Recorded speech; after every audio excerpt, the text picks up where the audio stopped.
আসসালামু আলাইকুম। আজকে রান্না করব মুরগির গিলা। যারা গিলা পছন্দ করেন বা যারা করেন না, উভয়ের জন্যই আজকের রেসিপিটি।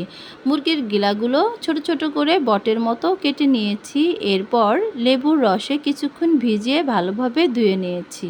সাথে নিয়েছি মাংস রান্নার সমস্ত উপকরণ আর পেঁয়াজ বাটা। পেঁয়াজ লাল করে সব উপকরণ দিয়ে তেলে সামান্য কিছুক্ষণ ভেজে নিব। এরপর হলুদ, মরিচ, ধনিয়া গুঁড়া দিয়ে নেড়েচেড়ে সামান্য পানি দিয়ে এরপর বটের মতো কেটে রাখা গিলাগুলো দিয়ে কিছুক্ষণ কষিয়ে নিব। ভাত বা মুড়ির সাথে খেতে ভীষণ মজা কিন্তু এই গিলা ভুনা। তো কষানো হয়ে গেলে এখন সেদ্ধ হওয়ার জন্য পরিমাণ মতো পানি দিয়ে আরও কিছুক্ষণ রান্না করে নিব। আমার এই ছোট্ট রান্নাঘরের রান্না যদি ভালো লাগে, চ্যানেলটি সাবস্ক্রাইব করে ছোট্ট করে কমেন্ট করে পাশে থাকার জন্য অনুরোধ রইল। আমার গিলা ভুনা হয়ে গেছে, এখন পরিবেশনের পালা। সবাই ভালো থাকবেন। আল্লাহ হাফিজ।